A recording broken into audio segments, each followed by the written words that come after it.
Bismillahirrahmanirrahim. Assalamualaikum warahmatullahi wabarakatuh. Alhamdulillahirrabbilalamin. Alhamdulillahillazi khalaqal mauta wal hayata liyabluwakum ayyukum ahsanu amala wa huwal azizul ghafur. Allahumma shalli wa sallim wa barik ala sayyidina Muhammad wa ala sayyidina Muhammad wa ala sahbihi wa barik wa sallim ajmain, amma ba'd. Teman-teman, saudara-saudariku yang beriman dimanapun berada, kembali di kesempatan malam hari ini masih di suasana bulan Syawal di tahun 1444 Hijrah atau Miladiah, bertepatan hari ini dengan di malam Kamis ya. Insya Allah sudah hampir masuki pertengahan bulan Syawal.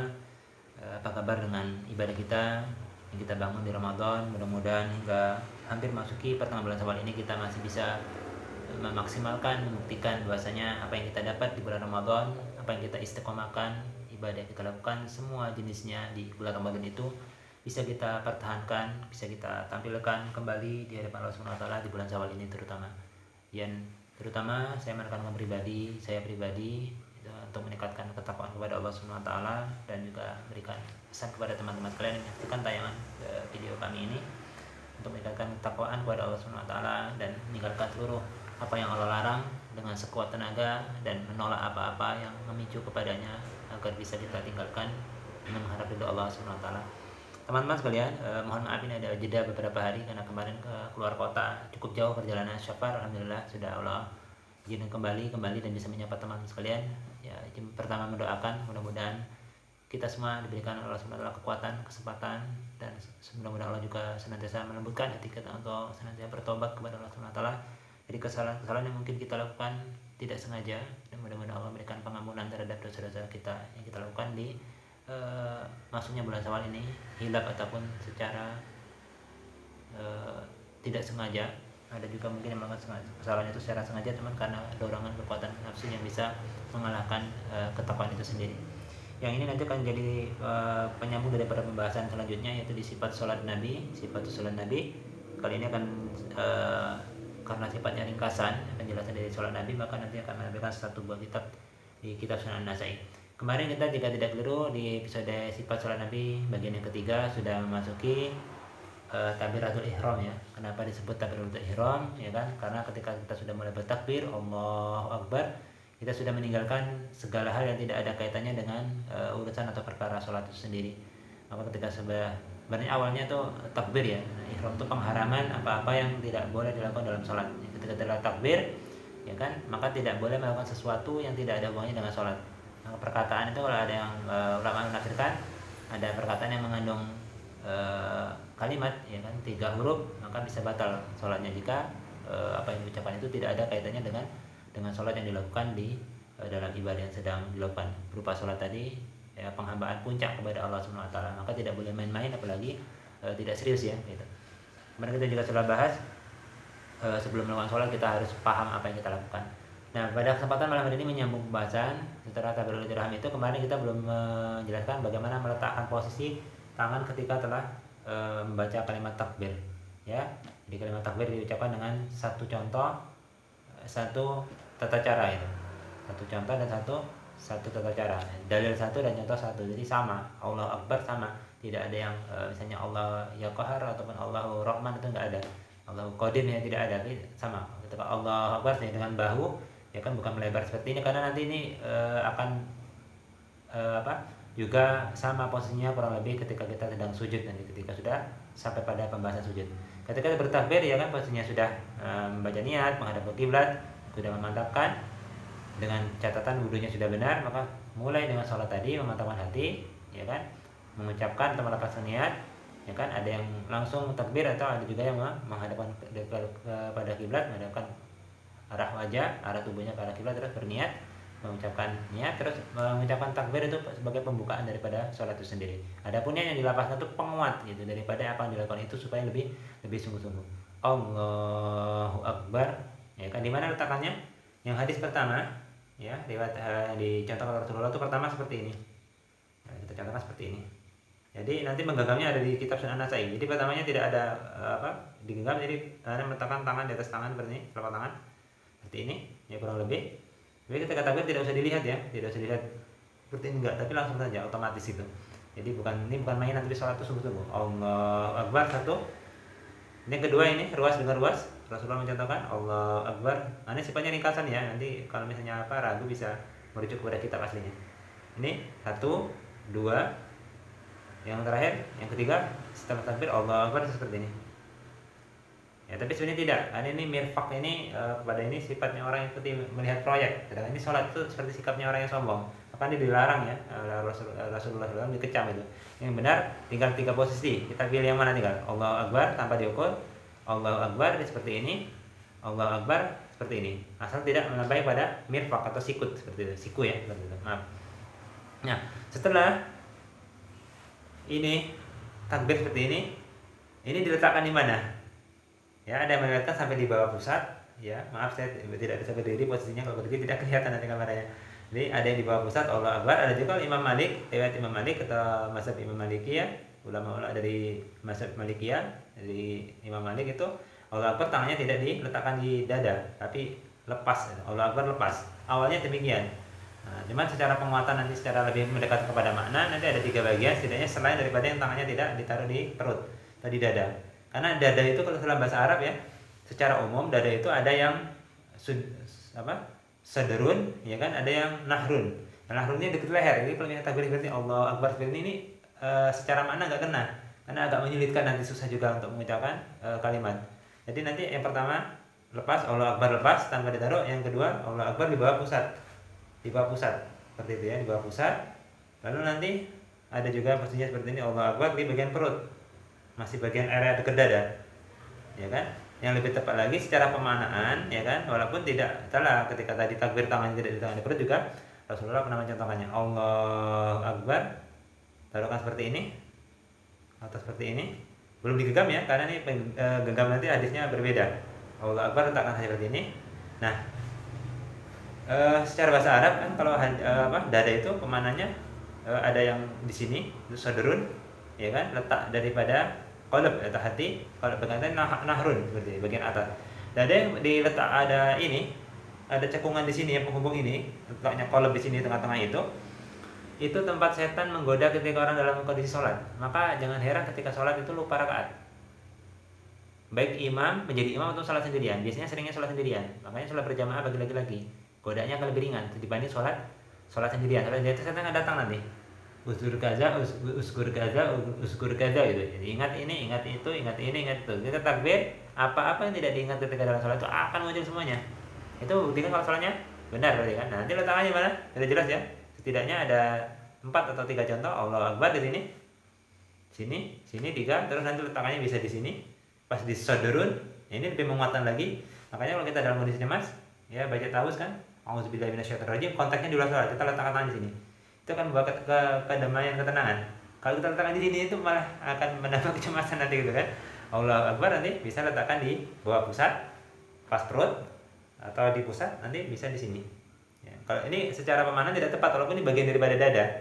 Ya, bisa menyerupai orang Yahudi juga. Nah, ini artinya sini nahrun ini lebih, leher ini kurang tepat. Nah, saya sendiri pribadi lebih milih kepada yang di sini.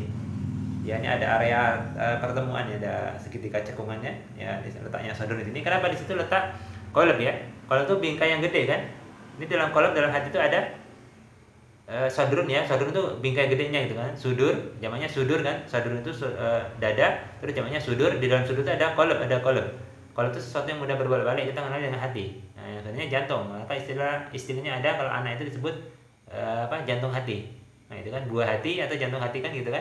Maka disebutnya adalah jantung, sesuatu yang mudah berbalik. Qalb itu tadi di sini. Di dalam qalb itu ada unsur ketakwaan, ada unsur fujur. Ya kan? Fa'alhamaha fujura wa taqwa. Ada unsur fujur, ada unsur takwa. Setan tuh mengambil supaya fujur jadi berdiri sendiri, bukan untuk menyupport yang takwa. Makanya ada misalnya marah, itu akan menyupport supaya sabarnya muncul. Ada lagi misalnya sifat dusta, pembohong, kan menyupport supaya jujurnya muncul. Jadi bukan untuk berdiri sendiri supaya menciptakan itu, Allah ciptakan supaya kita jadi pembohong, bukan. Supaya jadi pemarah juga bukan. Bukan lagi sebagai orang yang misalnya memunculkan sifat-sifat buruk dan sifat kebaikannya tenggelam, bukan. Nanti kan akan diletakkan tangan lah, posisinya seperti ini kan, itu akan seperti apa hikmahnya secara hikmah. Selain diletakkan di bagian sini tadi seperti itu. Jadi fa'alhamaha fujuruha wa taqwaha. Itu jadi fujur dan takwa tadi letaknya kan dalam qalb. Qalb ada di sudur. Setan tuh langsung menyerbu kepada bingkai yang besar gitu. Innahu alimun bijati sudurnya Allah mengetahui apa yang diletakkan dalam hati. Setan itu langsung menyerang di bagian itu. Alladzi yuwaswisu fi sudurin nas kan gitu. Nah, dia memasukkan waswas itu langsung ke dalam bingkai yang besar itu sudur. Ya, sudurun tadi. Dalam sudur atau dalam sudur tadi ada qalb, dalam qalb ada nafas, ada fujur. Ya, ada ketakwaan, ada fujur gitu. Sifat kejelekan dan sifat ketakwaan yang disupport oleh malaikat, fujur sifat disupport atau didukung supaya berdiri oleh setan itu. Setan disebutkan dalam Al-Qur'an bentuk tunggalnya ada 77 kali, ya kan? Bentuk ubahan yang sifatnya tidak tunggal ada 11 kali, jadi 88 kali. Malaikat juga disebutkan namanya 88 kali dalam Quran. Maka imbang. Setannya 88 kali, malaikatnya 88 kali. Jadi nggak ada yang ngeles nanti di akhirat, saya tidak ada yang bantu. Malaikat selalu menyupport kebaikan itu. Makanya gitu, Allah Akbar ya, bisikin nanti. Cepat sholat, siap-siap. Atau sebelum sholat sudah dibisikin, cepat siap-siap sholat, sebentar lagi azan. Setan nantilah, gitu kan. Allah, ayolah sholat, belum komat. Tulis apa dulu? Ini ujiannya besok pagi nih gitu. Jadi kita nantilah sholatnya misalnya. Itu bisikan waswas setan terus gitu kan. Maka menggenggam sini itu memberikan ketenangan, menutupi celah sekecil mungkin agar setan tidak bisa menggoda dalam sholat kalau kita paham akan maknanya. Terus kenapa yang diletakkan tangan kanan sebelah kiri kita sudah bahas di kesempatan berikut sebelumnya. Bahwasanya Abdullah bin Mas'ud itu pernah sholat, ya kan, ketika Nabi menyaksikan Allah Akbar tangannya seperti ini, kirinya di belakang, maka langsung diperbaiki yang tidak tepat kata Rasulullah SAW. Maka sahabat Abdullah bin Mas'ud tadi radhiyallahu anhu diubah tangannya oleh Rasulullah, digeser, nih kanannya letakkan ini, ya kan. Jadi kalau misalnya meletakkan tangan muter itu belum ketemu dalilnya, itu saya sendiri itu. Nah, mungkin kalau ada yang bisa referensi bisa kita baca sama-sama. Muter ya kan, itu terus ini. Mungkin dia membaca dulu Abdullah bin Mas'ud tadi sahabat Nabi itu seperti ini. Nah, akhirnya dibagi seperti ini, jadi diputar gitu. Jadi langsung karena itu salah, jadi tidak usah dilakukan lagi. Allah Akbar langsung letakkan seperti ini, posisinya seperti itu. Nah, ini kenapa kanan diletakkan seperti ini? Karena kiri ini identik dengan keburukan, dusta, amarah, ya, menipu. Itu semuanya ada di bagian sebelah kiri. Makanya ada yang sebelah kanan itu support pada kebaikan kan? Ada menggambarkan sifat kebaikan, ya, pikiran kanan, golongan kanan ataupun yang lainnya, maka akan sebelah kanan kebaikan akan positif. Maka karena kejahatan itu atau keburukan sebelah kiri, kita bertobat kepada Allah dalam sholat itu nanti dalam doa iftitah, ini akan menyambung nanti kepada doa iftitah gitu. Maka yang ditutup sebelah kirinya. Gitu. Maka orang yang benar-benar bertobat dalam surah At-Tahrim ya, ayat surah yang ke-66 ya kan, di akhir-akhir juz 28 itu ya, di ayat yang ke-8, Bismillahirrahmanirrahim, ya ayyuhalladzina amanu tubu ilallahi taubatan nasuha gitu. Orang-orang yang beriman, yang memiliki keimanan, yang masih merasa dalam dirinya ada keimanan, maka bertobatlah kepada Allah dengan tobat yang sungguh-sungguh seperti itu. Sungguh-sungguh itu, tobat sungguh-sungguh. Maka tobat itu yang benar, pasti dia akan mengamalkan amalan saleh yang sudah dibimbing oleh Rasulullah SAW itu. Maka tobat yang benar itu akan memudahkan dia untuk melakukan amalan saleh, amalan baik. Maka kalau orang yang bertobat tidak mau beramal, pertanyaan, tobatnya tidak sungguh-sungguh atau tobatnya tidak diterima oleh Allah SWT. Kalau dia diterima tobatnya oleh Allah SWT dalam bertobat, maka yang buruk itu akan ditutupi dengan kebaikan tadi. Ini diantara makna atau hikmah kenapa yang diletakkan itu pertama kali kiri dan ini menutup langsung. Allah Akbar tutup yang sebelah kanan di bagian sebelah kiri. Nah, nanti di riwayat hadis Imam An-Nasai di kitab Sunan An-Nasai seperti ini kitabnya, di nomor hadis 887 di halaman 120. Posisi hadisnya seperti ini. Itu diriwayatkan rawi hadisnya itu oleh rawi hadisnya terhubung kepada sahabat Nabi Alqamah ibnu Wa'il. Ya seperti itu. Idza kana qa'iman fis salati qabada bi yaminihi ala shimali. Jadi adapun Rasulullah SAW itu ketika salat itu menggenggam, ya, menggenggam tangan kirinya dengan tangan kanannya seperti ini. Ya, kalau saya letakkan dada di sini tadi kan, Allah Akbar seperti ini, genggam. Agar lebih menguatkan. Ya, kalau seperti ini, di sini kalau ini seperti ini, kalau di sini seperti ini. Yang ini tidak ada ya, dilarang oleh Rasulullah SAW karena Rasulullah tidak menyukai atau melarang yang seperti ini. Ini seperti sikap orang sombong itu. Ini ketika takbir di pegunungan misalnya sholat kan dingin, Allah Akbar ini gitu. Ya, dan ini juga tidak terlalu kuat ke sini, nanti bisa membuat kita susah bernapas. Jadi sederhana itu, Allah Akbar letakkan seperti ini.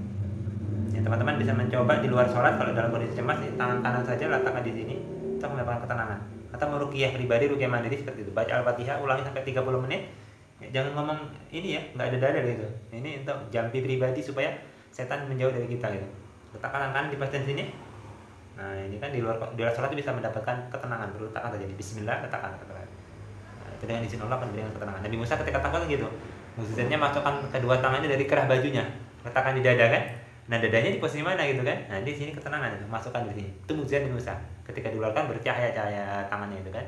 Yang kata Firaun itu sihir, padahal itu adalah mukjizat bagian dari 9 atau 12 mukjizat Nabi Musa alaihissalam yang akan ditunjukkan kepada Firaun selain belalang, darah, dan diantaranya kutu-kutu yang makan hewan yang binasa di zaman Firaun itu, seperti itu.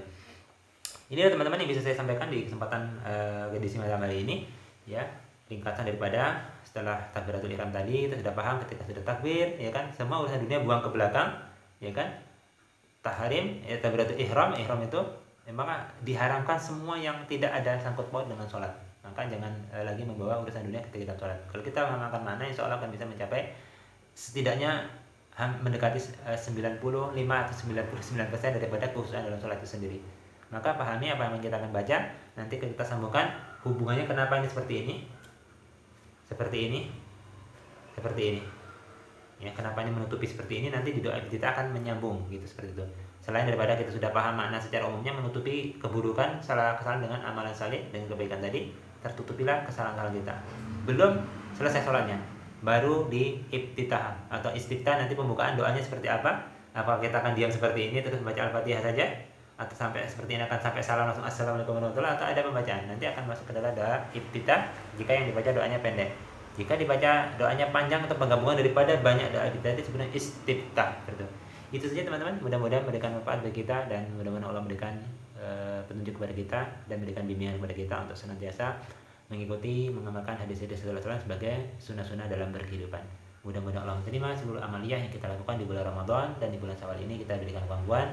Jangan lupa masih ada kesempatan, setidaknya ada sekitar 16 atau 17 hari lagi sisa bulan Syawal ini. Lakukan puasa Syawal bagi yang sudah membayar qadha puasa, khususnya kaum ibu-ibu dan kaum hawa, karena puasa 6 hari di bulan Syawal itu ganjarannya digabungkan dengan puasa Ramadan seperti puasa selama setahun penuh. Jangan menunggu tahun depan, karena tahun depan kita belum tentu menemui atau masih hidup di bulan Syawal di tahun yang berbeda, insyaallah. Rabbana taqabbal minna innaka antas samiul alim wa tub alaina innaka antat tawwabur rahim. Rabbana atina fid dunya hasanah wa fil akhirati hasanah wa qina azabannar. Allahumma innaka afuwwun karim tuhibbul afwa fa'fu anna ya karim.